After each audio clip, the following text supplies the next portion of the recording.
Welcome to the Compost Pile, a podcast where we break down gardening, homesteading, and more. Join your hosts, David Poole and Aaron Barnhill, as they pile up information and break it down so that you can be more successful in the garden.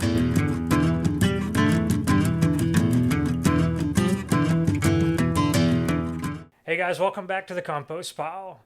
My name's David, and today I have Paul Lemoine with me, and we're going to bring you some information about growing eggplants and cucumbers. You might be thinking that maybe those things are not really related, but they are in a sense of when we should get them ready to go and put in the ground. And we're going to talk about some of the challenges and things that you need to be mindful of when you're getting ready to put those out this spring season. So, yeah. When are eggplants and cucumbers something you plant a lot of in your garden? Not a lot, because they make so much when you do most things right. I agree that I think sometimes that's one of those ones you could go, like eggplant especially, you could buy one or two plants. You don't need 6 of them if it's just a couple people, because they're so prolific in production. And the same way with cucumbers, especially if you're buying pre-sprouted ones, most of the time you're getting more than one plant in every cell that you plant already. So Right. really and truthfully, people are typically planting out more than just a couple, and they don't even realize it. Right. Yeah. So typically, people will buy a 6-pack of them. Yeah. And just like you were saying, you'll have 2 or 3 plants in a 6-pack, and you may just plant that one plug in the ground, or you're gonna have 3 primary vines growing, and then you're gonna have the other 5 or 6 or 7 or 8. And you're going to be looking for a big bushel basket and a bunch of friends to give them to, because they're going to produce. They'll be covered up everywhere. Yeah, that's. I think those are 2 that people definitely overplant. Last year, I'm not a big eggplant person. I don't really like it, but I've found, because when I think about timing, eggplant is in the nightshade family, so it's in the same family as tomatoes, peppers, potatoes. But interestingly enough, it's really like a late spring into summer crop. It really likes those hot temperatures, and we started using it last year to grow alongside our peppers, blocking out the afternoon sun, giving those peppers a little bit of shade in the afternoon, and we were able to kind of extend our harvest season on those peppers a little bit, not a long amount, but just it helped reduce the temperature, and I thought that was an interesting use of them, even though that I don't care for the taste of them. So Yeah, and eggplant's easy, and it's very prolific. Just for example, at the Bachelor Garden or Test Garden at the airport, our eggplant bed lasted until, it had to be November. We were still picking, and we were picking them every time we go out there, and you want to pick them on the smaller side. Some people like to get them real big, yeah. But the best time to pick them when they're smaller. But we was going out there every day, and it wasn't it's just a small raised bed, but it just kept growing and growing and doing well. And so again, you gotta you gotta make sure you don't plant too many plants. It doesn't take very many. A couple plants is really all you need, and you'll have all the eggplants that you can stand. One of the things that I find with eggplant that is always interesting is once you harvest an eggplant, I feel like it has the shortest shelf life of almost everything that I like to grow in the spring. Pick it and I put it out, and then like before I know, it's like withering out. And, so that's another thing I found. I don't like to have a lot of them when I harvest, because if I was going to do something with them, I don't have very long to use them compared to some other things that tend to store a little better. Yeah, that's a good point, and that's something to remind people, because I like cooking eggplant, like eggplant parmesan. Yeah. And the way you do that is you slice up your eggplant, and you lay them out on a cookie sheet, and you sprinkle some salt on there to pull the moisture out. There's very, very high moisture. So going back to what you were saying, is that's why they go bad so fast. They're full of moisture, and to actually prepare one for cooking right, you can't just slice them and bread them up. It just get all soggy. Yeah. Okay. So you lay it out on a cookie sheet for about 30 minutes. You put some salt on there, and it draws the moisture out of there, and you pat it dry with some paper towels and everything, and it takes the vast majority of that moisture out, and then it's ready to prepare. Okay, that's So cool. I didn't know that. I didn't know that. Yeah, that's why it does that. That's awesome.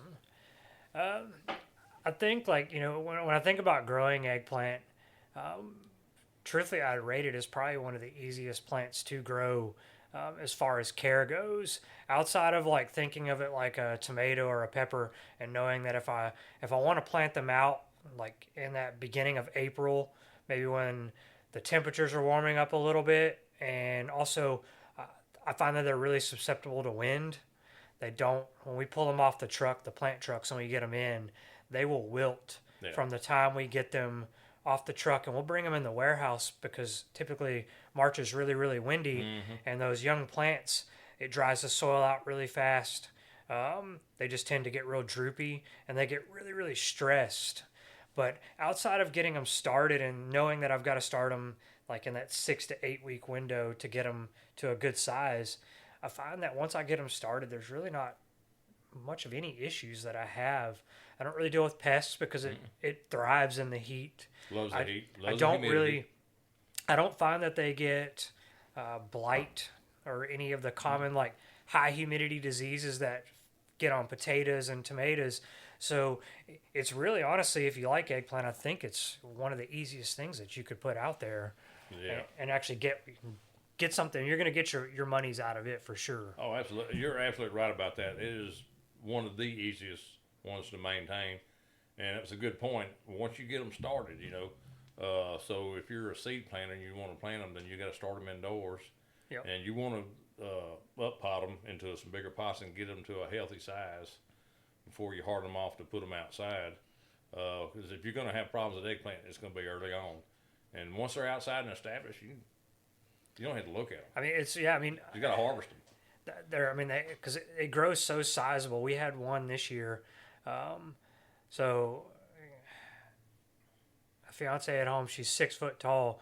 We Yeah. had an eggplant that was 7 foot tall this year That's crazy. in the bed. Yeah. So, so it was that tall plus the size of the bed. It was huge. Yeah. And it's almost like a tree, Yeah. other than maybe giving it a stake to support the center stalk. Like, I don't tend to have to worry about caging them a lot of times, depending on the variety. Some might.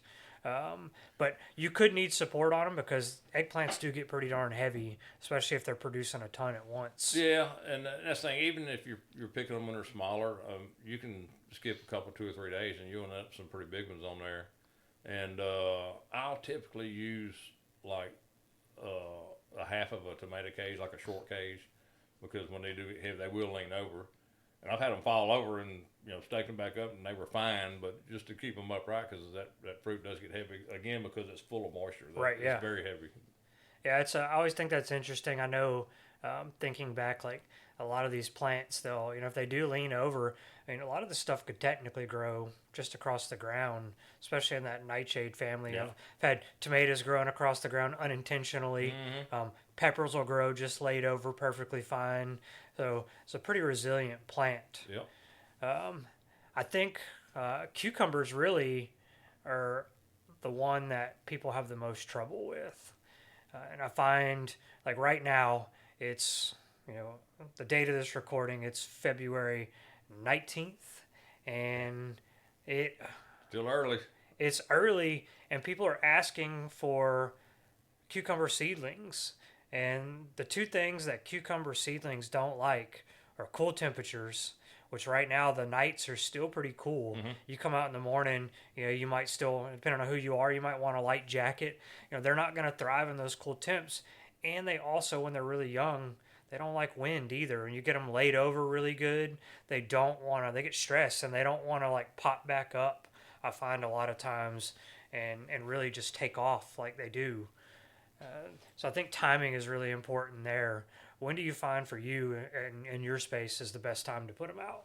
Well, I used to be one of those.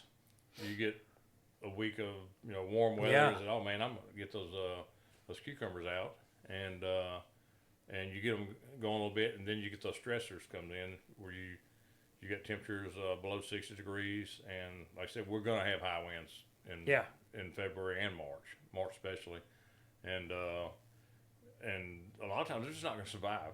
And if they do survive, they'll sit there. Yep. You won't see them grow one little bit, and they just look puny, And so I did an experiment a couple years ago, and I planted some early ones, and kept them going. And they struggled, and then I planted some by seed around April 1st when the weather had settled out. And of course, those passed up the ones I've been Really? babying Okay. for over a month. And I was thinking, well, why even do that? So, kind of April 1st is my target date, generally, because I know it's warm enough then where it's going to be pretty stable. I mean, every now and then you might get some little quick cool spell, but I know by then they're usually going to make it pretty Right, well. and then they technically can be considered like they can grow into that hot season. They'll do pretty good up and through the early summer, for the most part. I mean, they'll Yeah, 90 degrees is kind of the number that you look at on cucumbers. Okay. Actually, even on eggplant. So, cucumbers, the soil temperature has to be at 60 degrees minimum. And that's still maybe a little on the cool side. Because you can go check it out there right now. And that's probably about what it is. So, yeah, yeah, we're they'll getting germinate. close there. Yeah. Yeah, they'll germinate. Yeah. But it's that other thing, is getting them up and sustaining them and having some good, vigorous, healthy growth, which So you're just not going to have. Ideally, what we're talking about is we want that consistent temperature where it's not just like the soil temperature is 65, but also the ambient temperature in the air it causes it to become stressed out. That's right. And stressful plants, They're just fighting. they're I fighting. mean, it's like a little baby that you're not feeding right. Yep. And stressed all the time. They're not gonna be very prolific, I guess. They're not gonna be happy. And same way with cucumbers. They're a little timid. They don't like to. They're kind of like me, I guess. Now I don't really like to go with that much anymore. Yeah. Me And either. they don't. So they like it nice and warm. And even when it gets up to about 90 degrees, they'll still produce. They're not quite as bad as a tomato, really not setting blooms. They'll still produce, but one of the most important things you got to remember about cucumbers is you got to have consistent watering with those. That's the quickest way to have, like yellow fruit on it or stress plants is not having consistent water. They like to have their moisture just right. They don't like to be soaking in it, but they got to have that consistent. Right. They don't like to dry period. Like a tomato, you go wet dry on them and you're okay. On a cucumber, they don't like it. They don't thrive, and I think speaking of watering, one of the last time me and you talked, we talked about pine straw. Oh yes. And pine straw became really prominently used in my garden because of cucumbers. Yeah. Because of anthracnose disease. Right. It would get started in the soil, and I would just water from overhead, and it would get splashed up. Mm-hmm. And then as I would water, you're spreading that around. So I used pine straw to elevate those lower leaves after the plant started getting up in size. It wasn't quite big enough where I could prune the bottom ones off and get them off the ground. Right. But I could prop them up and keep them off the soil, so that whenever I changed my watering practice and I started watering more at the soil level and kind of gently flooding the beds, so that I knew I was getting that consistent deep watering, I was able to alleviate a lot of those disease type problems that are really common on cucurbits and squashes, melons. Yeah. They start, and once they get on there, we're growing in also kind of a wet season, and water, rain splashes on there, and before you know it, it looks like somebody shot BBs through all your leaves. Oh yeah. So I think that's an interesting thing. That they definitely, pine straw works really well for mulching those cucurbit type plants. Yeah, and again, it helping control the moisture. Yeah. In your soil, cooling it down when it does get hotter, you can make these plants last longer. And those cucumbers, when they're young and just starting, you know how they go. You can go out there one day and you can get your vines trained on your trellis. Go out the next day, you got something laying on the ground. Yep. Well, Yeah. they might have caught a little splash up or whatever, and then you bring them up and get them all hooked up, but they may have already got something on them that could cause some issues. So yeah, the mulching, especially with the pine straw, I'm a big fan of pine straw too.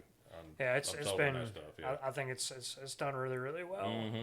For almost everything. I mean, I can't think of anything that I haven't had success No, using me it neither. with. When it comes to like planting for you, are you direct sow the seeds for cucumbers, or sow them in trays and then transplant? On cucumbers, I generally direct sow. I have done them like if I'm antsy about it, like right now, I go ahead and plant them indoors and get them up, and then I can transplant them at the proper amount of time. And so once you get a plant established by seed, a lot of times you can alleviate some issues that you might have by direct seeding. If you do it at the right time with the right soil temperature and conditions, then you're usually not gonna have any problems. Now I'll overseed and then I'll thin out. But of course, if you have your own seedlings, that's probably the better route to go. Just in case you have some not optimal conditions and you got a good, strong, established seedling going, it may push on through as opposed to maybe not getting good germination out of your seeds because the weather went south on you or whatever. But generally, if I wait until it's warm enough, I don't have any issues with them germinating. Yeah, I think if you're waiting till the temperatures are right, I think direct sowing gives you a much stronger plant. Yes, I do too. 'Cause I really feel from personal experience and from just watching people buy transplants of cucumbers all these years, they don't always transplant well. And two, when I think about them, they grow so quickly that they're not like a tomato or pepper where I can squeeze out some extra time in those small cells. If they get too big, then they start getting real spindly and they get weakened. Yes. And then They'll you put it out. Off, they'll do all kind of things. And then I feel you'll be in the same situation where you said, you planted them early and then you planted some right out there and they surpassed them because they're not going to be stressed. Interestingly enough, unlike a lot of other plants, like if the temperatures are right, those cucumber seeds will germinate in 4 or 5 days. Oh, they're quick. They're very, very fast. Yes. So, if you're timing right, then direct sowing to me is the only way to go. Yeah. Well, the cucumbers, they belong to the muskmelon and the melon families and stuff like that. And none of the melons like to be transplanted. Yeah. None of them do. And cucumbers are the same. They're fussy. They don't like to be handled. As opposed to the tomatoes. Tomatoes, you can toss them up in the air. They love to be handled. They love to be transplanted. They thrive once you transplant them. But cucumbers are not like that. No, so they're definitely not. So you're better direct seeding on a cucumber. What are some other challenges that you think you've experienced when it comes to growing cucumbers? Yeah, the probably the top of the list, most common one. People will tell me, say, "Hey, I got little bitty cucumbers with a flower on the end, and they turn yellow and they fall off.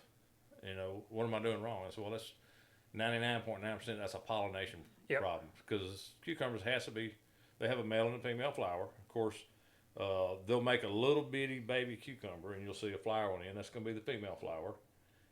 But prior to that, the first flowers on the cucumber is going to be your male flower. It's going to be on a single little stem and a small yellow flower, and then it's going to take a pollinator like a bee to visit each one of those flowers to pollinate them. And if you don't have a decent bee population, and sometimes even when you do, they don't get a good pollination. So you may make some, then all of a sudden you see some that are dropping off, and it's very easy to actually pollinate them yourself if you're not having good success.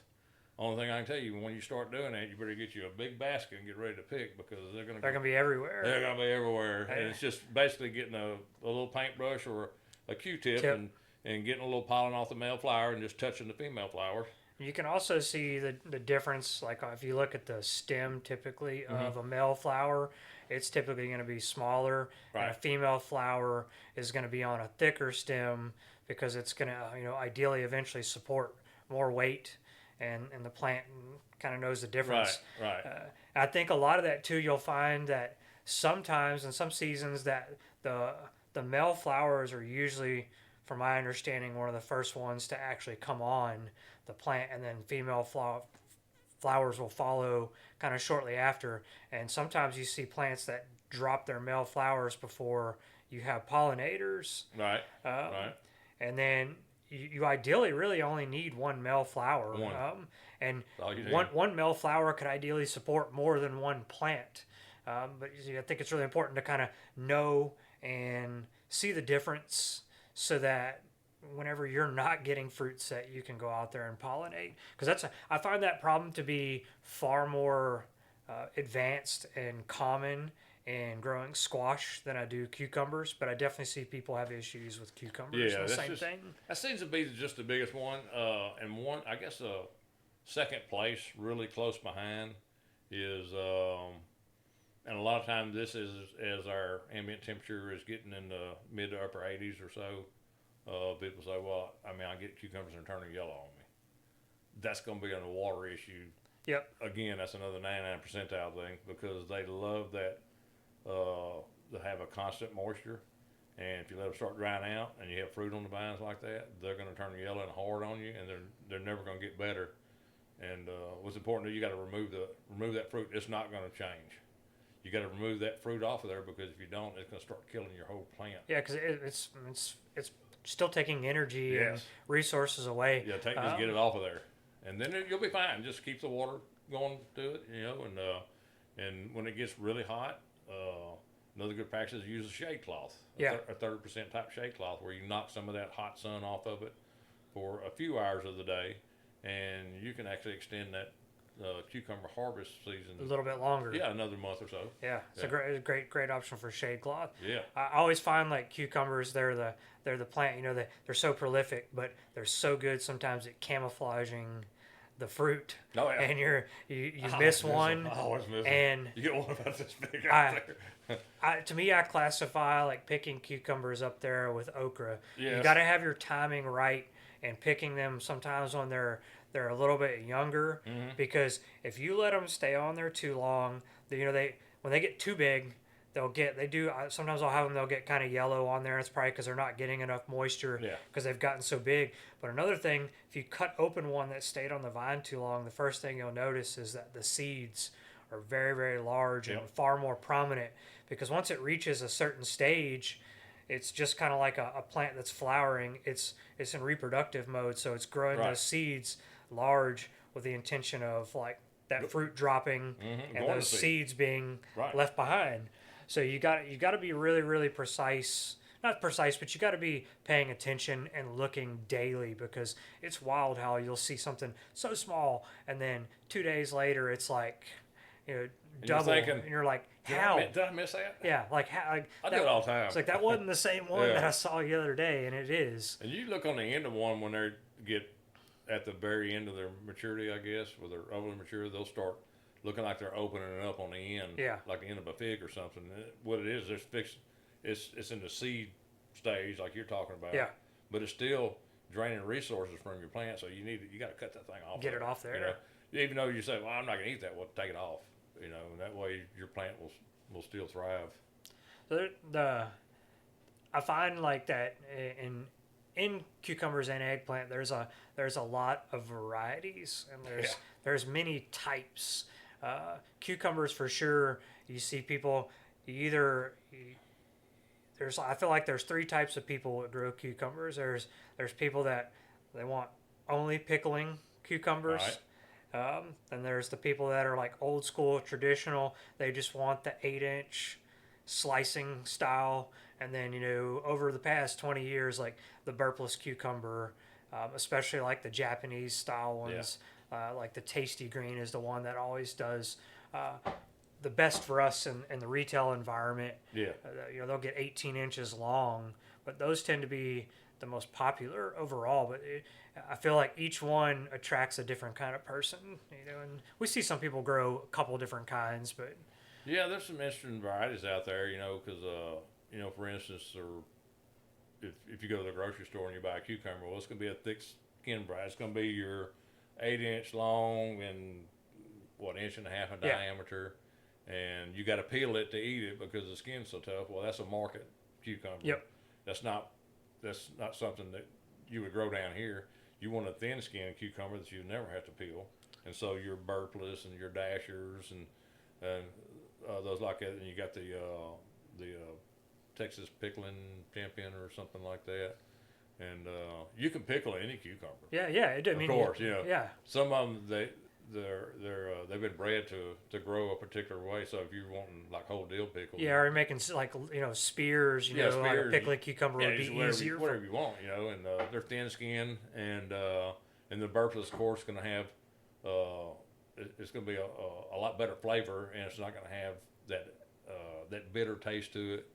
You know, there's no wives' tale. You cut the end of it off, and then you start rubbing it and then sucking all that stuff out of there. Well, you shouldn't have to do that on a burpless variety, which is really popular. And the thing about cucumbers, they're very nutritious. They're high in vitamin K, and they got a high content of phytochemicals, kind of like a tomato, that has cancer-preventing properties from consuming them. So that's another really great reason to grow your own cucumbers. The Dasher 2s were always an interesting Dasher one because 2, yeah. growing up, my grandfather he always grew Dasher 2s, and he always grew the poinsettia.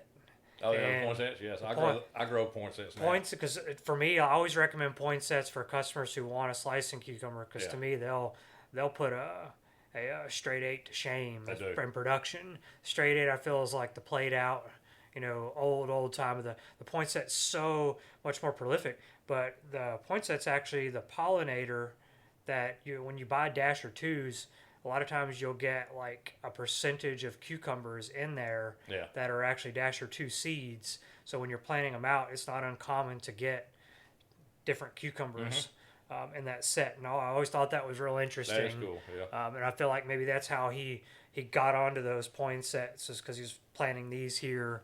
But it's really interesting to see that, because you got a hybrid and a heirloom growing together.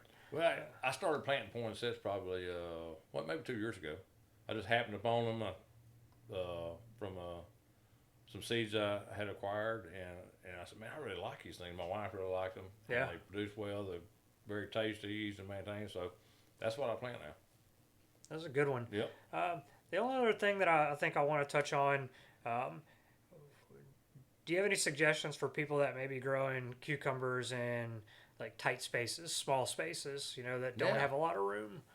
Yeah, and that's what makes it great about growing cucumbers, because you can grow in pots, but you need to trellis them. I mean, you don't want them laying across the ground or anything like that. And some varieties, the poinsettia is not one that's going to grow to your seedling. I like those. Your straight 8s and your dashers maybe have bigger vines, but you can still, if you trellis them right and add height to it or whatever, let them keep on going and training your vines, you can grow in something just like you have right there. That's perfect. I mean, and they do make what they'll call them bush cucumbers, but they're still a vine, and they're still going to climb. But what they mean by that is it's been kind of hybridized to have a more compact growth habit and not go all over the place, but you still got to have something for it to hang on to and to support it, because it's still going to get heavy. I like using my tomato cages for cucumbers at times, because I make them out of the remesh, and they're round, and they're 2 feet in diameter, and or 2.5 feet in diameter, and so there's enough room where you can plant them inside. When the vines get to the top, you can start training them, let them start going back down, and they get down to the ground, you start training them, let them go back. You can go zigzagging and then everywhere, And so you can control how much space they actually occupy, as long as you're harvesting them properly. You can grow them in almost any space. So they'll work great in a pot or a small raised bed, a little Vigo bed or something like that. Yeah. And as we get ready to wrap up, like, the one thing that I've never been knowledgeable on, as long as I've been doing this, and it's mostly because I just personally don't care for them. Like, what you see people when they're growing eggplant. We'll backtrack to eggplant here for a second. But some people are married to the round eggplants, and then you have some people that only want like those Japanese, or like the old Ichiban, or now they have like the millionaires. They want those long, slender ones that are more shaped like a cucumber. Is there a taste difference in those? Do you know? Have you tried both types? I've tried some of the others, other than your globe purple ones. I've eaten some of the longer green ones, and eggplants cooked with different meals, they're excellent tasting, but they're not like super flavorful. Yeah, they're kind of more of an earthy flavor, I Yeah, a would little think. earthy Yeah, flavor. Yeah, I guess that's a good, and they're mild flavor. They're not strong at all, and you can use them in all kind of dishes, and we love using them in different dishes. But so the longer the Ikebana, the longer skin one, I've had those before. I can't tell. It's a little bit different flavor, but there's not a great not enough difference. to like. But it's kind of easy to it's easier to slice. You get one that's kind of big. You end up with some real big slices. That's I guess like I'm thinking like maybe people like those just because I know different cultures may prepare them differently and such. So maybe like your eggplant parmesan. Yeah. You want you want to slice, yeah. Absolutely. And then for the smaller ones, when you're making we make an eggplant casserole with rice and meat in it and stuff like that, and it's great for that. That's awesome. Again, it's very very high in vitamins and especially high in fiber too. It's a neat vegetable. I like it. Cool. Well, I think we've kind of covered a lot about both these things. So as we get into the latter part of spring, remember to wait till the temperatures are warm before you plant your eggplants and your cucumbers, because if you start too early, you're going to start over. I can tell you this from many other customers' experiences of all my years of doing this. Any last tips or tricks? Yeah, well, actually, while you were saying that on the wrap up, I was thinking, and if you have problems, ask first before you start panicking and doing something drastic. And, and a lot of times, just over the phone, or you snap a photo and text it or whatever to David and his staff or whoever. Ask some questions about, hey man, my cucumbers are doing this, my eggplant's doing this. What do I do? I want to save it. A lot of times we can give you some tips that. Yeah, so just something. Just don't be afraid to ask. Don't go into panic mode. No. Not every problem needs a drastic solution. So No, sometimes just jerk it out of the ground or whatever. Sometimes it's just as simple as maybe the way you were doing things. Yeah. You can alter some of your methods. That's really awesome. So as we get into spring, hopefully, guys, you get some successful eggplants and cucumbers, and we'll see you on the next one.